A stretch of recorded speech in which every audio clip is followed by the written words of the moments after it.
ఒక్కటయ్యారా? BJP Congress party Telangana రాష్ట్రంలో ఒక్కటయ్యారా? అందుకనే కాంగ్రెస్ పార్టీకి సంబంధించినటువంటి ఇద్దరు ఎమ్మెల్సీలకు గవర్నర్ ఆమోద ముద్ర వేసిండ. ఒకటి మంత్రి హజారుద్దీన్ పదవి కాలం 31తో ముగుస్తుంది. అట్లాగే కోదండరాంను కూడా యాక్సెప్ట్ చేసిర్రు. ఇద్దరు ఎమ్మెల్సీలుగా గవర్నర్ కోటాలో ఎమ్మెల్సీలుగా గవర్నర్ ఆమోద ముద్ర వేసిండు. నరేంద్ర మోడీ, అమిత్ షా డైరెక్షన్లో పనిచేసేటువంటి గవర్నర్ రేవంత్ రెడ్డి ప్రభుత్వానికి ఎందుకు అనుకూలంగా గవర్నర్ కోటాలో ఇద్దరు ఎమ్మెల్సీలను ఆమోద ముద్ర వేసిండు? ఏంటి అసలు ఇలా బంధం? రహస్యంగా ఏం నడుస్తుంది? కాంగ్రెస్, బీజేపీ, నరేంద్ర మోడీ, రేవంత్ రెడ్డి ఈ రహస్య ఒప్పందం ఏంటి? ఒకసారి మీ ముందు. మే 27, 2023 సంవత్సరంలో ఈ ఎమ్మెల్సీ గవర్నర్ కోటాలో ఉండేటువంటి ఎమ్మెల్సీల పదవి కాలం ముగిసిపోయింది. ఆ ఖాళీగా ఉన్న స్థానాలను వెంటనే నింపాలనుకుంటే ఈ అసెంబ్లీ ఎన్నికలు వచ్చినాయి. తెలంగాణ రాష్ట్రంలో సాధారణ అసెంబ్లీ ఎన్నికలు వచ్చినాయి. ఈ ఎలక్షన్ మూవ్మెంట్ రావడంతో రాష్ట్రంలో ఎన్నికల కమిషన్ ఎన్నికలు నిర్వహించింది. దాంట్లో బీఆర్ఎస్, కాంగ్రెస్, బీజేపీ అన్ని పార్టీలు పోటీ చేయడం వల్ల వచ్చినటువంటి ప్రజా వ్యతిరేక విధానాలు అవలంబించినటువంటి బీఆర్ఎస్ పార్టీకి ఆల్టర్నేట్గా తెలంగాణ రాష్ట్రంలో రేవంత్ రెడ్డిని ముఖ్యమంత్రిగా చేసిర్రు తెలంగాణ రాష్ట్ర ప్రజలు. రేవంత్ రెడ్డి ముఖ్యమంత్రి అయిన తర్వాత గవర్నర్ కోటాలో ఎమ్మెల్సీలుగా ఇద్దరు పేర్లు గవర్నర్ ముందుకు ప్రతిపాదన పంపిండు. 2024లో ప్రతిపాదించినటువంటి గవర్నర్ కోటాలో ప్రతిపాదించినటువంటి రెండు పేర్లు, ఒకటి తెలంగాణ జేఏసీ చైర్మన్గా పనిచేసినటువంటి కోదండరాం సార్ పేరు, రెండవ పేరు ఉర్దూ పత్రిక జర్నలిస్ట్ అయినటువంటి అమర్ అలీ ఖాన్. ఈ రెండు పేర్లను రేవంత్ రెడ్డి గవర్నర్ కోటా ఎమ్మెల్సీగా నియమించాలని గవర్నర్కు రాష్ట్ర ప్రభుత్వం తరపున ప్రతిపాదనలు పంపిండు. ఈ నియామకాలపై బీఆర్ఎస్ పార్టీ సుప్రీంకోర్టుకు పోయింది.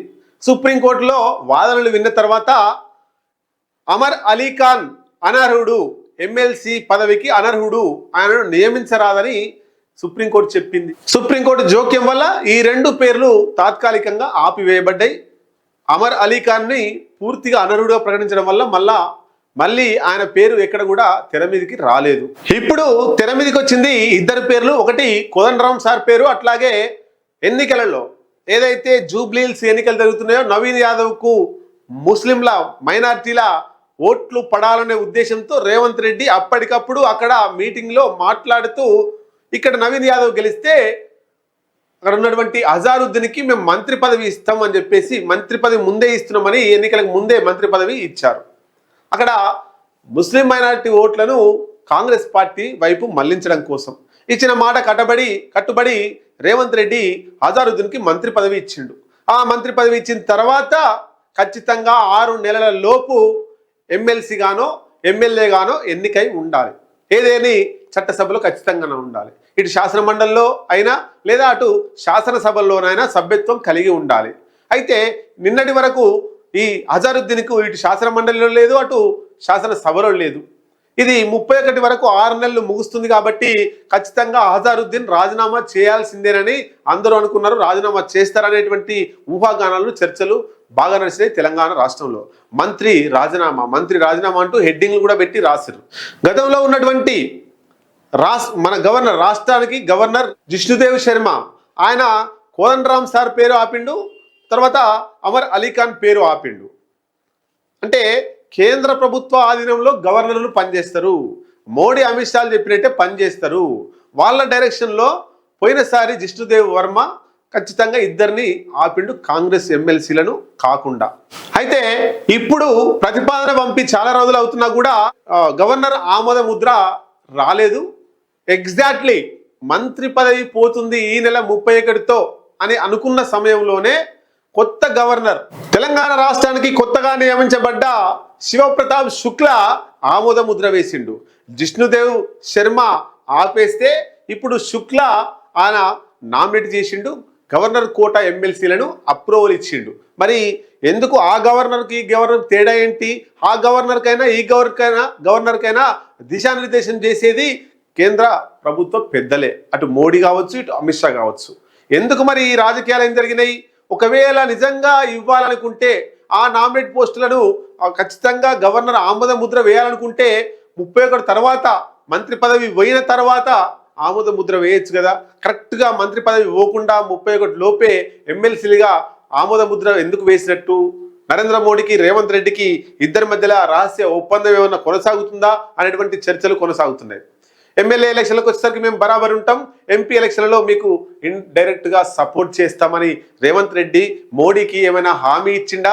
అందుకనే మోడీ ఖచ్చితంగా రేవంత్ రెడ్డికి సపోర్ట్ చేయమని గవర్నర్కు ఆదేశాలు ఇచ్చిండా అనేటువంటి సలహాలు కూడా, అనేటువంటి అనుమానాలు కూడా రేకెత్తుతున్నాయి ప్రజలలో. ఇటు రాజకీయ విశ్లేషకులు కూడా దాని మీదనే మాట్లాడుకుంటున్నారు. ఒకవేళ నిజంగా వాళ్ళు ఇవ్వాలనుకుంటే, రేవంత్ రెడ్డి మీద ప్రేమ లేకపోతే, రేవంత్ రెడ్డితో రహస్య ఒప్పందం చేసుకోకపోతే 31 తర్వాత కూడా ఆ ఇద్దరు ఎమ్మెల్సీలను ఇద్దరు గవర్నర్ ఆమోద ముద్ర వేయొచ్చు. ఇప్పుడే ఎందుకు వేసిండు అంటే, రేవంత్ రెడ్డి ఇప్పుడు మంత్రి పదవి కోల్పోతే, అజారుద్దీన్ తన మంత్రి పదవి కోల్పోతే రేవంత్ ఇమేజ్ డ్యామేజ్ అవుతుంది. కాబట్టి రేవంత్ రెడ్డి ఇమేజ్ డ్యామేజ్ అవుతే తెలంగాణ రాష్ట్రంలో ఆయన కొంత ఇబ్బందులు అవుతాయి. కాబట్టి రేవంత్ రెడ్డిని అట్లాగే కాపాడాలని నరేంద్ర మోడీ అనుకుంటుండా? కాపాడడం కోసమే, ఆయన ఇమేజ్ డ్యామేజ్ కాకుండా ఉండడం కోసమే నరేంద్ర మోడీ గవర్నర్ శుక్లా చేత ఆ 2 ఎమ్మెల్సీలను అప్రూవల్ చేయించిండా అనేటువంటి సందేహాలు కూడా వస్తున్నాయి. ఏమో నిజమే కావచ్చు అనేటువంటి రాజకీయ విశ్లేషణలు కూడా వినిపిస్తున్నాయి. సోషల్ మీడియాలో ట్రోల్స్ జరుగుతున్నాయి. మోడీ రేవంత్ రెడ్డి ఒక్కరే. ఇదివరకు నరేంద్ర మోడీ తెలంగాణ రాష్ట్రంలో బీఆర్ఎస్ పార్టీకి లోపాయికార ఒప్పందం తీసుకున్నారు, కల్వకుంట్ల కవితను తీహార్ జైలు నుండి తీసుకురావడం కోసం. కాబట్టి ఒక్క ఎంపీ సీటు గెలవకుండా త్యాగం చేసి బీజేపీలను గెలిపించారు అనుకున్నాం. వాస్తవమే కావచ్చు. ఇప్పుడు బీఆర్ఎస్ పార్టీ తను ఖచ్చితంగా కొట్లాడాలనుకుంటుంది రాబోయే కాలంలో. అటు బీఆర్ఎస్తో, అటు బీజేపీతో కానీ, ఇటు కాంగ్రెస్తో కానీ ఖచ్చితంగా కొట్లాడాలనుకుంటుంది. అట్లాంటి బీఆర్ఎస్ వచ్చే ఎన్నికల్లో మళ్ళీ మోడీకి సపోర్ట్ చేస్తుంది అనేటువంటి ఆలోచన, అంచనాలు మోడీకి లేవు.